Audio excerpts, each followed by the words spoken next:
the time to participate with us today in the topic of Dynamics GP Workflow 2.0. So for those of you on this particular webinar, I'm going to start out by giving you a sneak peek into what's coming. So we have advance notice from Microsoft that our new version, GP 2018, will be available for delivery around the first part of December of this year, 2017. So GP 2018 will be available for delivery December of 2017. And within that will be Workflow 3.0. So our presentation today is going to be on GP 2016 version, and we'll be looking at Workflow 2.0. The Workflow 3.0 is going to be available in December, and the additional functionality that Workflow 3.0 will contain based on what we know currently. Now there always can be some last-minute changes, so you can't hold us to it if it doesn't end up this way.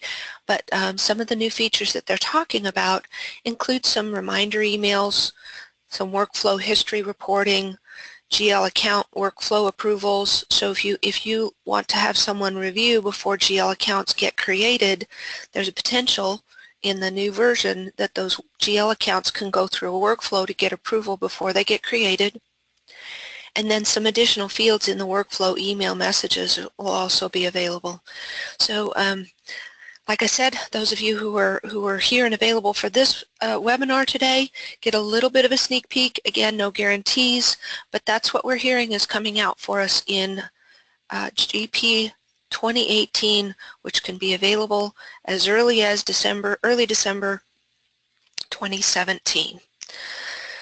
Okay, so just a brief introduction. My name is Sandy Wickman. I live in Austin, Texas. I work out of the Houston office, but I live in Austin, Texas. It's in the 90s here already, so we're well underway to our summer. I'm hopeful that that some of you are in places where it's a little cooler. I appreciate the opportunity to be able to present on this topic. I think that Microsoft is heading in a good direction, and each version of GP that comes out since the Workflow 2.0 was introduced in GP 2013 R2 has continued to make it something that's really very valuable and a very useful tool to all of our GP companies. So we're really excited about where they're headed with this.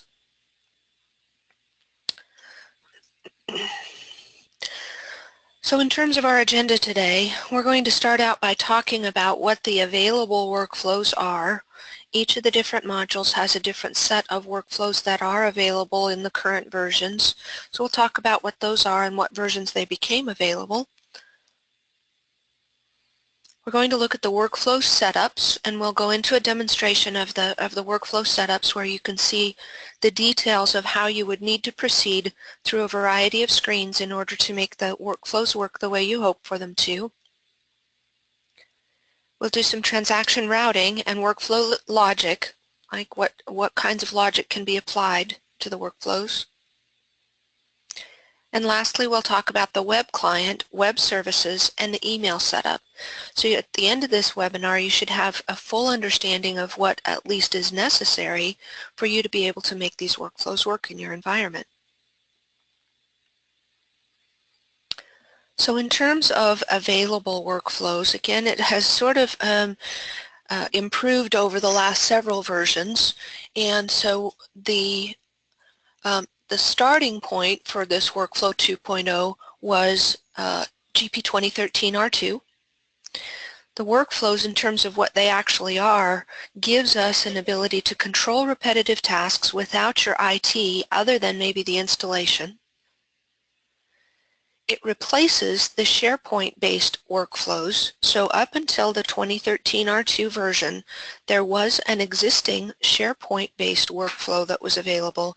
This version no longer has a requirement that you have a SharePoint installation to support it.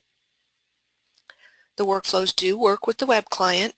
These are out-of-the-box functionality, and it ties into your Active Directory for roles and process participants. Within the purchasing module, the available workflows include a payables batch approval. So you can allow your employees to submit batches of payable transactions for approval. The batch approvals are all dependent on the GP Word templates, Microsoft Word templates. So that's how the edit list gets delivered as a part of the email attachment for batch approvals. We'll talk a little bit more about that in a few minutes. There's payable transaction approvals. So individual transactions can be submitted for approval. Typically, you would not turn both payable transaction approval and batch approvals on for payables because that would be repetitive. We have purchase order approvals. This one we find is one of the most popular. People really like the ability to be able to route and get approvals for purchase orders. And this functionality does replace some legacy functionality that was included in GP that was PO enhancements. Purchase requisition approval, another one that's really popular, largely because there is actually a GP license that's available for sale that can allow people who are external to your office to be able to have a limited license login, less financial commitment on your part to buy these licenses, but they would have an ability to log in as a GP user and put in a requisition, see it through the process, see it be approved, but would have no other availability to any place else within the GP application. And then lastly in purchasing is the vendor approvals.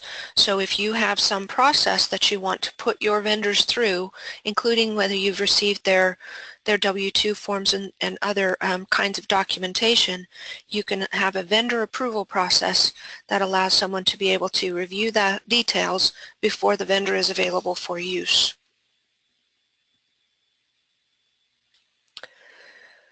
Within the financial module, we have a GL batch approval. Right, so if you allow your users to enter batches of GL transactions, those can be routed for approval. Within sales, we have a receivables batch approval. Within project accounting, we have a couple of them. There's an expense report approval and a timesheet approval. Within the payroll module, we have a bunch. So the employee profile approval, so if the employee information has changed, emergency contacts, dependents, that kind of thing, you can route those for approvals. And in some cases, again, there's another opportunity for employees to be able to go in and manage their own profile information, and then this workflow can be deployed to route that information so that someone wouldn't accidentally put an emergency contact in that was not validated. They can't go in and put in 100 dependents if that violates your company policy, right? So they can be routed for approval before they actually impact your GP application data. Employee skills approval. So if you do education, testing, and skills and training, that kind of history, those can be routed for approvals.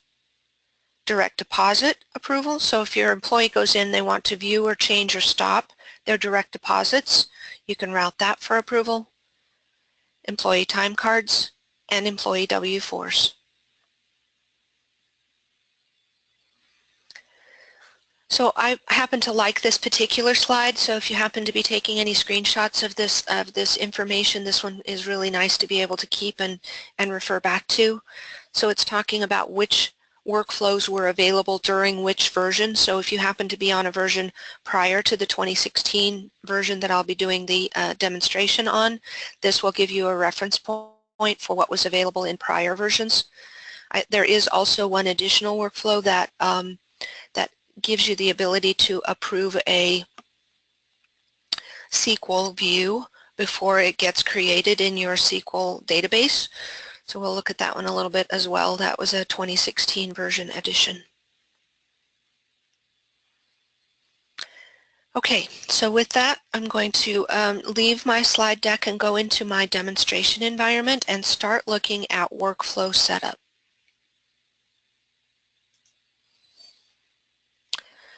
So here I am on my GP 2016.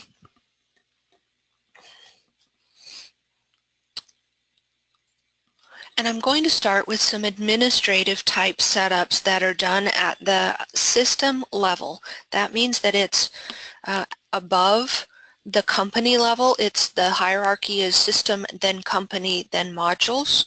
So this is at the system level. So you only get to set this up once. If you have multiple companies, you will only need to set it up once across all of those companies.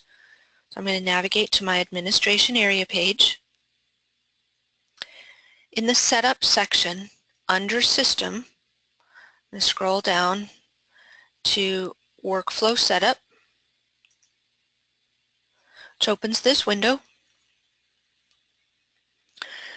In this window, we're telling it that we want to be able to enable the email for workflows.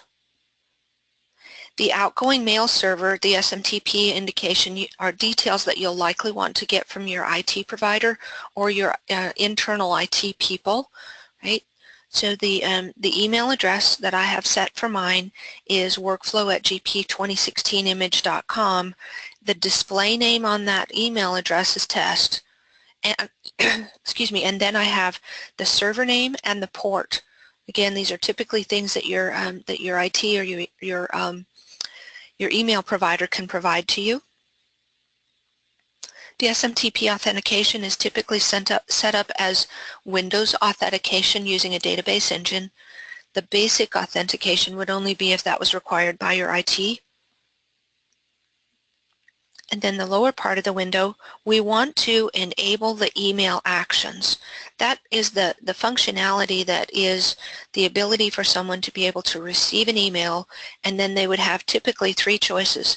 They can approve, reject, or delegate that approval process. And in order for those actions to take place, you have to enable those email actions using this functionality with the checkbox here at the bottom of the window. Okay. These two buttons up here are really helpful. You can test the email and you can test the email actions, both in this as a part of this setup. So you'll know right away whether or not you have the right information in this window. My image doesn't have external email set up for it, so I don't have the ability to be able to show that to you. But these two buttons are going to be really helpful in your live environment to be able to test that you've actually got things set up properly, and that you'll get a message that indicates that it's operable the way that you have the details set in this window. Okay, so that's the system level setup. And a little lower within that same area of that same pane of my area page, under company, I'm going to scroll down a bit farther here, and there's a whole section here called workflow. So I'm going to click on the caret, which expands that section of workflow, and I'm going to start here with my workflow calendar. So within this calendar, I'm actually defining what my work days are. So I have mine set for Monday through Friday, 8 to 5, standard stuff. When I click on a day, it enables the time, right? So the intention of this workflow calendar is to indicate if I give a time limit to a workflow task, how does the calendar impact that time limit? So if I say someone has 8 hours, but I do it at 5 p.m. on one day, the time of 8 hours doesn't start on the clock until 8 o'clock the next morning. That way they really do actually have the 8 hours of work time to be able to take action against their workflow tasks assignments. Then over here on the other side, I have some non-work days that I can actually eliminate from this workflow calendar. So if we know for sure that on July 3rd, Sandy's taking PTO, we could put in that as a non-work day. Most especially we see things like the July 4th holiday, the Christmas holiday, those kinds of things where you would be indicating days when the majority of your workforce is not in play, so that the calendar will not penalize them for a late activity for workflow assignments that were given to them. So once I get my non-work days set up in here, and notice that you can have a variety of years, right? So you've got them set for a couple of different years. They might be different in different years. Once I get those all set, then I click on the Save button and close that window. The next thing we'll want to set up is the email message setup. Although I get this message because of my lack of email connectivity on my image, I can still go ahead and go to the functionality that's a part of that. So I can get to my message setup here, and I'm going to be looking right now at the message IDs that are out of the box available for you as provided by Microsoft. Now you can certainly create your own. So all of the ones that have a star at the end of the message ID are ones that were provided by Microsoft. Any of them that I create myself don't have a star at the end of them. So within this, then, I have the ability to be able to look at or adjust or change any of these existing ones. So I'll go ahead and choose my PO approval. And what I see here is the message type is a workflow assignment. It's for the series of purchasing. And the document type is purchase order approvals. Within the message that's going to be emailed to those who are a part of the workflow, the first thing I get to do some manipulation of is the subject line. So in this case, my subject line says you have a task assignment for purchase order, and then there's this strange looking wildcard thing here. There's actually an ability to put in fields based on the data that's in your GP application. So anything that's in those brackets like that, it's telling me that that's a field that will be populated based on the document that I'm routing at the time. So it's going to actually populate the subject line with the information for my PO number that's going to be approved. Then down in the body of the email, I also have, you have been assigned a task for the workflow step name, again in brackets, step, in the purchase order approval workflow for purchase order. Again, it'll list the purchase order name. It'll give them a task deadline and fill that detail in. Edit or view the document, right? So it gives them a document drill back. The drill back only works if they happen to be in GP where they can drill back into the GP application. Okay? They can't open the purchase order if it's in the drill back if you're not in GP. However, in some later versions you can actually attach the purchase order to the workflow if you chose to do that. The majority of the time people tend to want to have the details within the body of the workflow itself.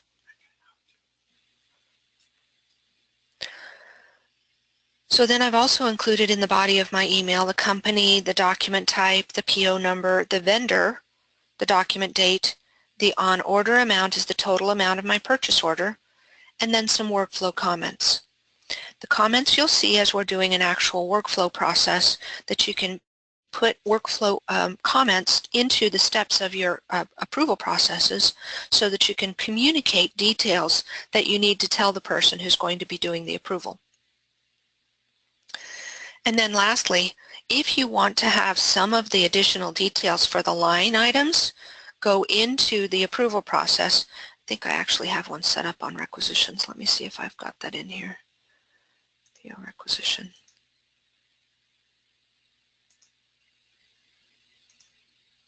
Right.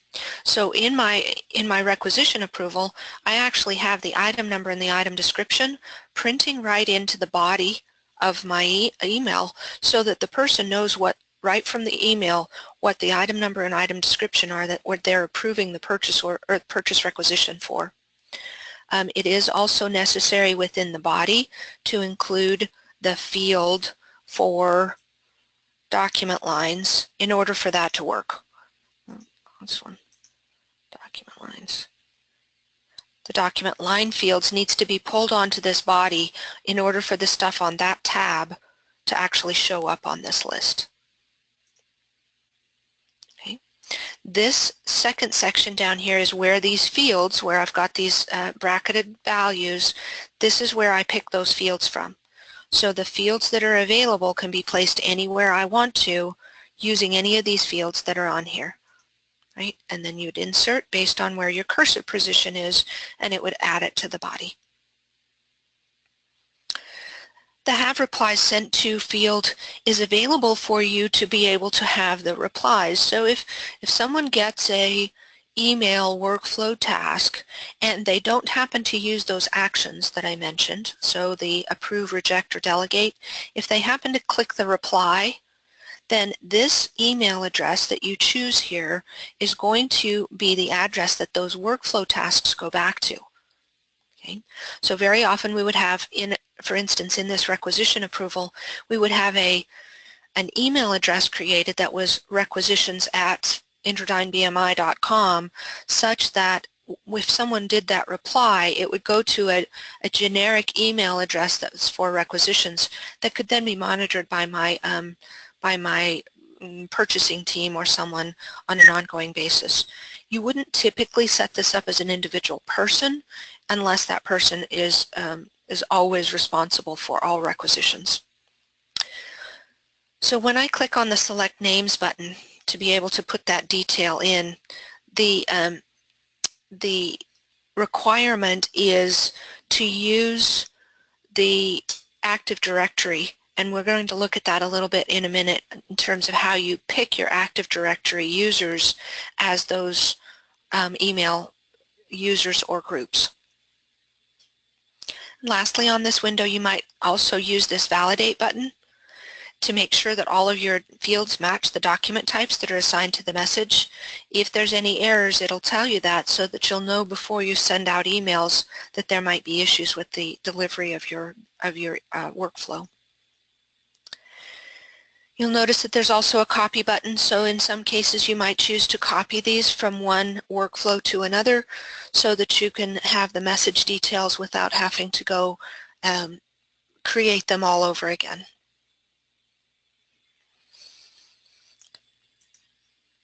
Okay, so that takes care of the general types of setups. Now we're actually going to go into the workflow maintenance window and create the workflow for a specific kind of transaction workflow. So the workflow maintenance window, it automatically comes open to the purchasing module. And I think that's largely because that's where a good deal of our workflows exist. But if I click the down arrow, all of the other modules are here and available for you to choose. So if I chose financial, I can get to that. If I choose sales, and I want to start at this window for just a second, because when you first begin to create workflow maintenance within your environment, the workflow will look most completely like this. Because I've done a number of demos and webinars in my data, some of the details are already set up on some of the others, so I wanted to start with this one simply to show you that within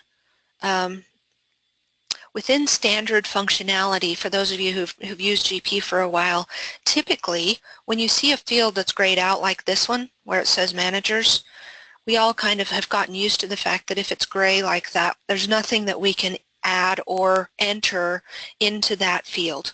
That's actually not the case for workflow maintenance, and a manager is a required field.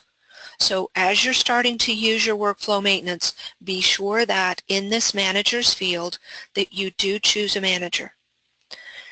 The manager's role is to be the person that could go in and make changes to this workflow if for some reason something had to change on it. Now, the SA user is the system admin, and they always have access to be able to make changes. But typically you might assign someone, once these are created, as the person who would go and manage these so that you don't have to use your system admin login to make those kinds of changes. So in order to choose a manager at this level, click on the looking glass, and the workflow user selection window comes open.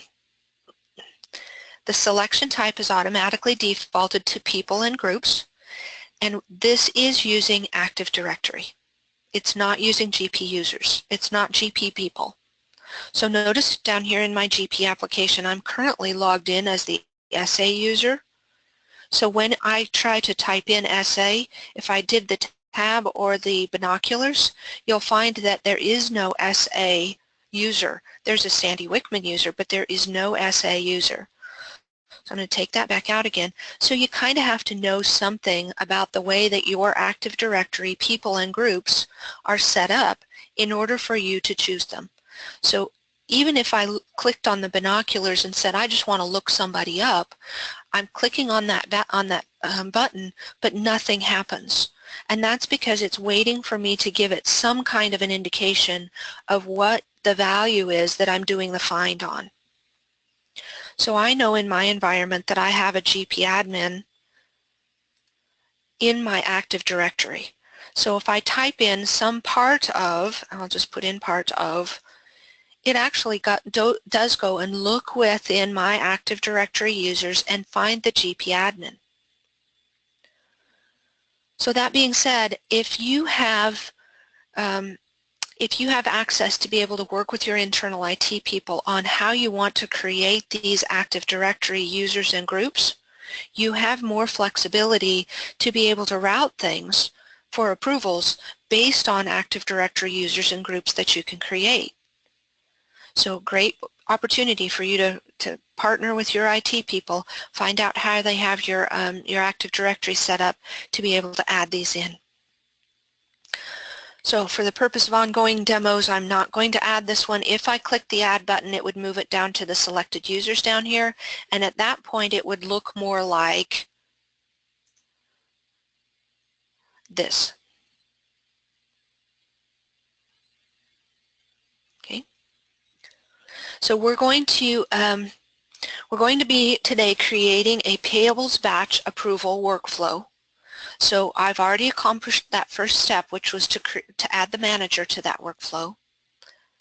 Now I'm going to click the button for new workflow. So under the payables batch approval, I'm going to create a new workflow. So in the tree on the left, it's actually kind of keeping track of where I am in my creation process. Right now I have a yellow caution sign that tells me that I have not yet given all of the definition to this new workflow that's necessary, and therefore I'm getting a caution sign to say that I'm not there yet. So in the workflow name, I have the ability to create an individualized name, so I'm going to be approving all of my batches over $100. Okay. So where my batch total is over $100, I'm going to be doing an approval process. So I can give it a description. Notice that the field is not bold, so I could skip this. It is not a required field. If I tried to click the active button at this point, it's going to give me an error message. It can't be activated until I finish my setup. Then I come back and turn it on as active at the end. Okay. So I'm going to skip this center part and come back to it. The options at the bottom give me the ability to be able to do things like send notifications for completed actions. So we looked at the email messages that we have the availability to be able to send. We have the possibility of sending workflow email notifications for a variety of reasons. So if you want to let the person know that it's been approved, you can click on the approve button, and it kind of thinks that it knows which message you might want to use, the workflow action completed, and then you can even carbon copy a different message if you like. So you can do that for any or all of these workflow email notifications.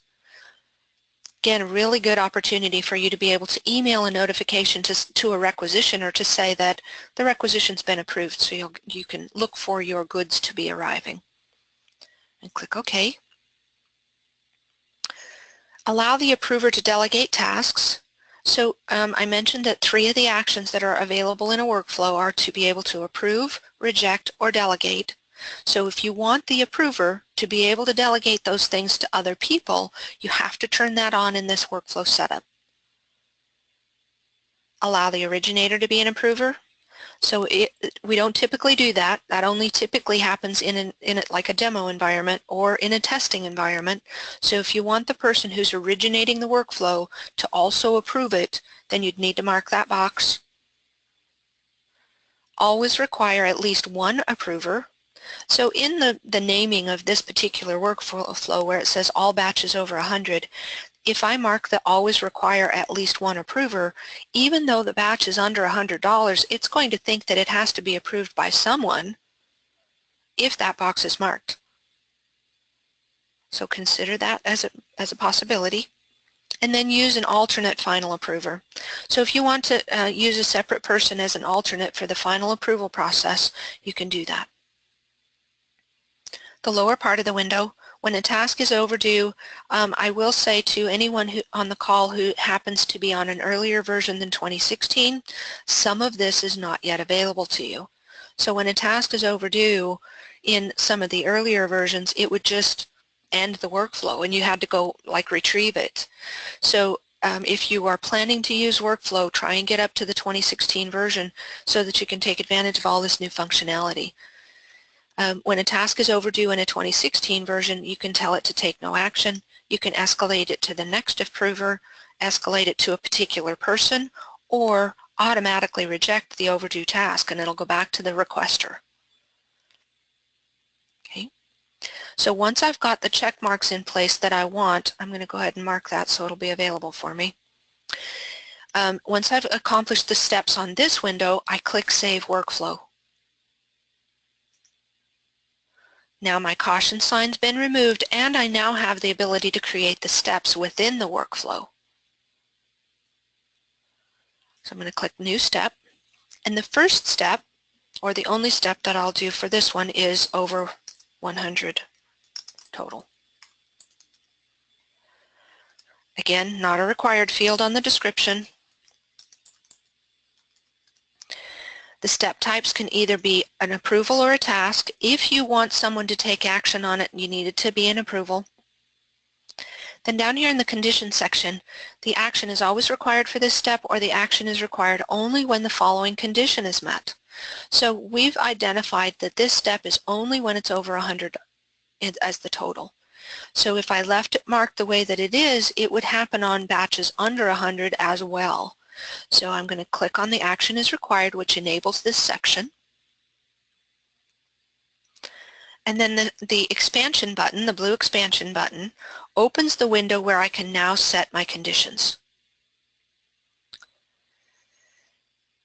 The conditions can be set on where, and then you can choose a specific field in the batch header. Notice it says batch header and then the rest of the details. Or you can click on this display extended field list and it gives you a few more fields to choose from.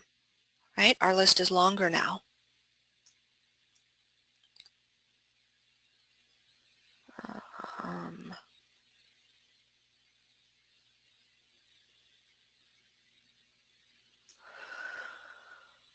Well, I know it's in there. Sorry. Where's my batch total? There it is. Batch total actual. Where my batch total actual, and then I have a variety of choices. I want is greater than and includes $100. And then click the Add button, and it moves that down to the bottom.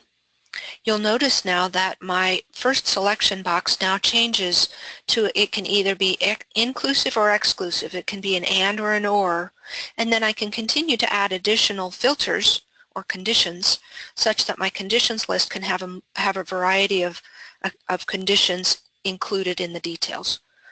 This particular workflow has just the one where the batch total actual is greater than and includes $100. I'll click OK, and that closes that window. If the condition is not met, then what? End the workflow path, continue to the next step, or reject the workflow. If, in my case, I want it to, if the condition is not met, I want it to continue to the next step. Actually, I want it to end the workflow. It's going to end the path and move it along to the end of the process. The assignment, again, it looks like this field is gray. It does allow you to pick a user. So I'm going to pick myself as the person to do the approval process. I can just type my first name. It does show up with my name in there. And click Add.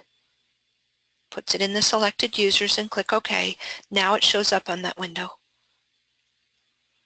The time limit, you can key in a value and you can pick either hours, days, or weeks. We've told it by this check mark to apply that workflow calendar that we created. And then I can choose the message that I want to send when the batch goes out. So this is a payables batch approval, so it's using the PM approval, which is about the payables batches, and then I get to choose whether to include the document attachments and include Word templates. So I mentioned earlier that batch approvals are entirely dependent on the Word templates. That's how we can attach the edit list to the email so that they can review the details and be able to approve based on an attachment. The completion policy, only one response, majority must approve or all must approve. Again, those would be related to if there's hierarchy in your approval process. Okay, so I get all of these details in, and now I'm going to save that step. Again, I'm going to watch as my caution sign. It validates the step that has all the details that it needs, and now the caution sign has been removed. And the last part of creating this then is to go back to the top level, to this level, and activate this workflow. Now I won't get a error message when I click the Save button. But I do get a green check mark here to show that that one is the one that's active. So because of the way that this active button works, you can now see that you can only have one active workflow underneath each one of these headers. So payable batch approval can only have one active workflow. So as an example, I'm going to expand on my purchase order approval. So you can see here that I have 3 different workflows. I could only have one of these be activated at a time. So if you're thinking through how you want to structure your workflows, all of the details have to exist in a single workflow, not in multiples, because they can't all be active at once. But I also want to show you how within a couple of different workflows, how I've set them up such that you've got a variety of different ways to sequence the approval process. So in this one I've called sequential. I have if the purchase order in this case is $500, then Sandy is assigned to approve it. If it's $750, Brian is assigned to approve it. If it's $1,000, the GP admin approves it. Whereas in this case, if it's $500 or less, Sandy always has to approve it, but she has to approve it first, and if it's actually over $750, Sandy would approve it, and then it would go to Brian for approval. And if it was over $1,000, it would go to Sandy, then to Brian, then to the GP admin. So it really depends on whether your intention is to have it go through a variety of people inclusively, or only to one based on its specific dollar amount. Last thing I want to mention is there is a copy button on workflow maintenance, so you can copy workflows. That's an opportunity for you. Okay, I'm going to go back to my, sorry, went to the wrong spot.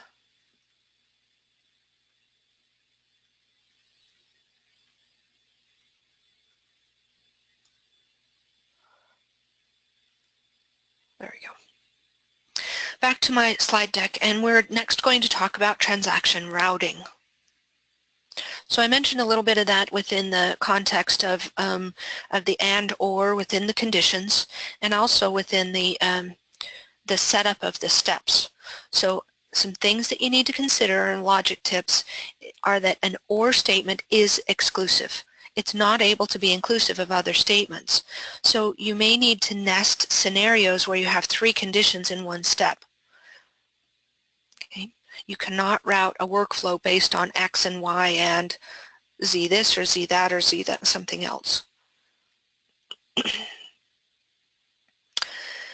You cannot set hard-coded approval limits like you could with Business Portal. So Business Portal was a legacy product that was available to us prior to the Workflow 2.0, and it had the ability to do hard-coded approval limits. Workflow 2.0 does not have that. So instead you have to route the workflow based on amounts on the document. The setup of the workflow can vary based on whether or not you want sequential approvals or skip level approvals. So I didn't show you that in the demo. So based on if we have a number of questions, I may go back and show you the skip level approvals. So should the document go directly to the level approver or be approved by each approver within the chain?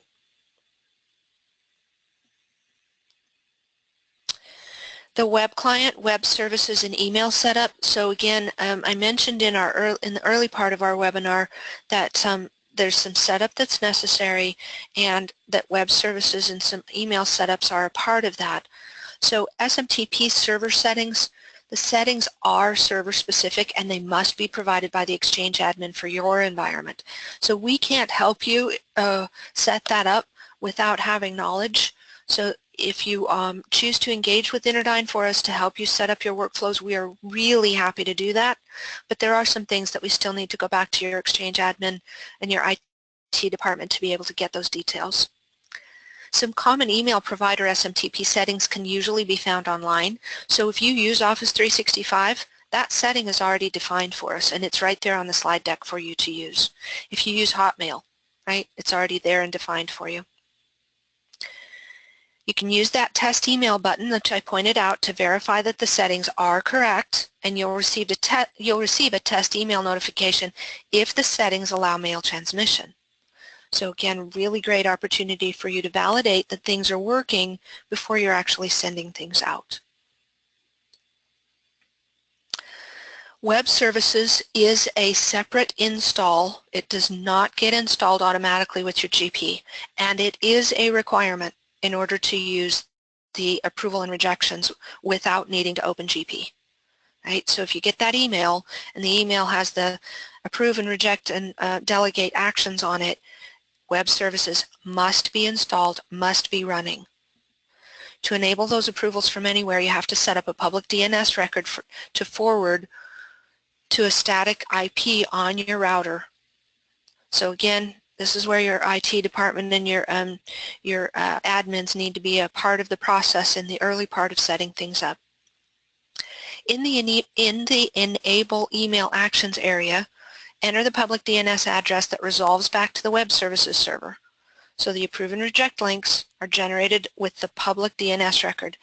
You only need to put the secure or HTTPS if the web server has been configured that way. Otherwise, we just recommend that you use the HTTP, which is not the secured link. So there in this slide, you can see what a typical email message looks like. So that's the body of the email message where it shows you've been assigned a task, and then the part at the bottom there with the blue header is where I've included some of the details from the actual details on the document being approved, which in this case happens to be a purchase requisition. Some of the details from that requisition are there on the email. In many cases, that's enough information for the approver to be able to determine to take action to approve or reject without having to go back to the document itself. So notice that within the context of that lower part with the email message, that the edit or view the document with requisition number 4 does have that blue and underlined, which could be a drill back into the GP to look at the requisition if necessary. So it does mention there in the slide that GP has to be open on the same machine you're receiving the email on. Right, so if you use a terminal server environment or a remote desktop kind of an environment and you have your Outlook running on your workstation but you're accessing GP on a terminal server, it's likely that the drill back won't work. If you open your Outlook on the terminal server, then you would likely have better success with that. And troubleshooting. So I'm not going to spend too much time here. This slide is available in the deck if you are interested in trying to troubleshoot any of the issues that you might have as you're setting these up.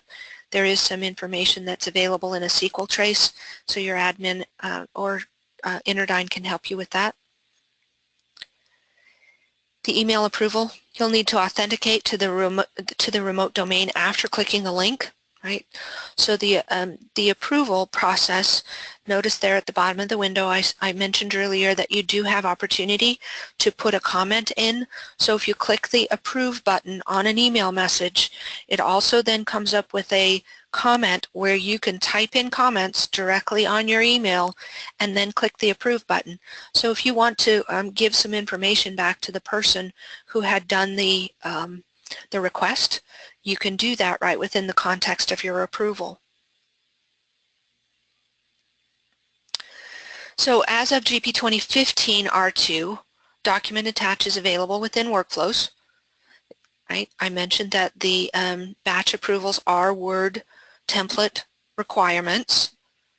Right? There are prerequisites to make the checkbox available. I've given you the path to be able to set those up as a part of this slide. And then I mentioned in what's new in GP 2016 is those Word templates for the GL batch, payables batch, and receivables batch.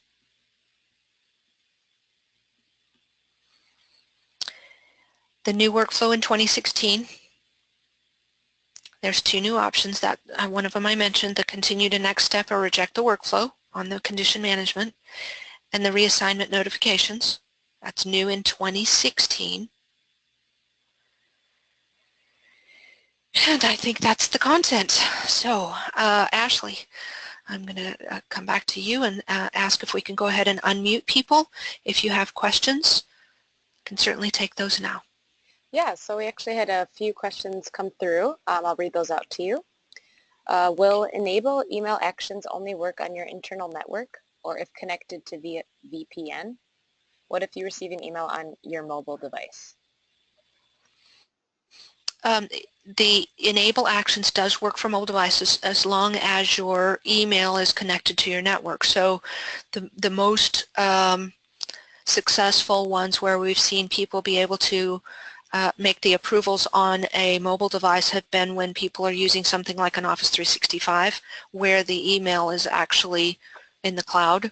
But we have had deployments where it goes back to a network email that's not Office 365 and resolve and be able to do those there. So yes, the answer is yes, and takes some additional expertise, so we'd be happy to help you with that. Great. And the next question, for a workflow manager, should it be an individual user or a generic user?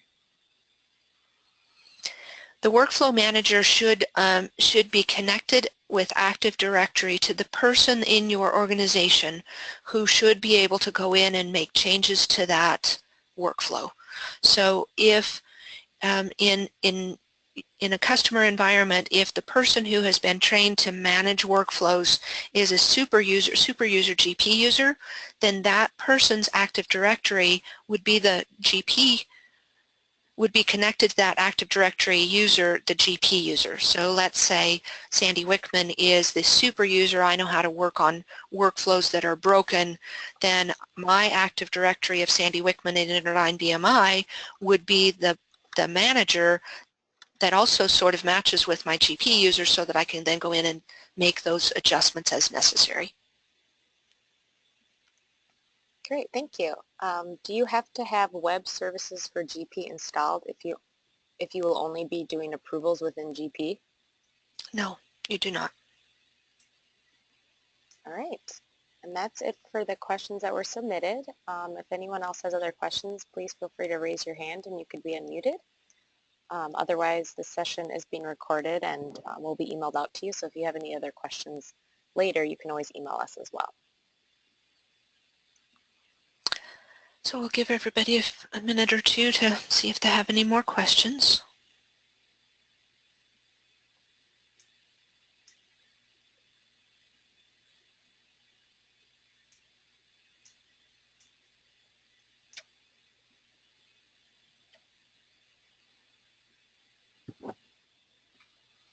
Let's see, I mentioned that there was something I could go back to and just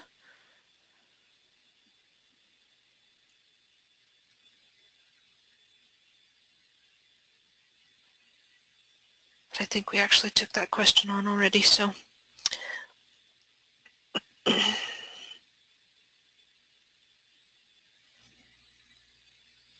So has anyone on the call actually had the opportunity to try to deploy workflows in your environment already?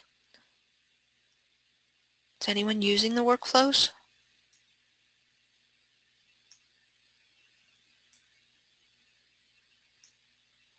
If you are, might you raise your hand?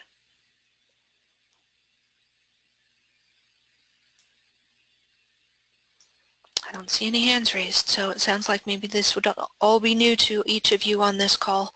So the workflow is a super new feature, super new addition for Microsoft. It's been one that's been people have wanted for a while, so I'm hopeful that you might be interested in doing the deployment of that. We'd be happy to help you with it so you can get it set up and working the way that you would like.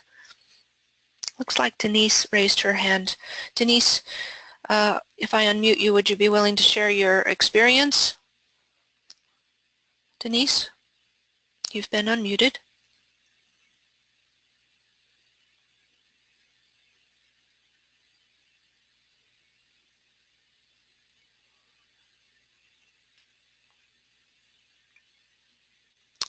So perhaps not. So okay. So I think unless there's anything new, Ashley will go ahead and wrap up our webinar. Great, thank you, Sandy. And yeah, like I said, you'll see an email from us with the link to the recording if you have any other questions. All right, great. Thanks, Thank everyone. you. I hope you have a great rest of your week.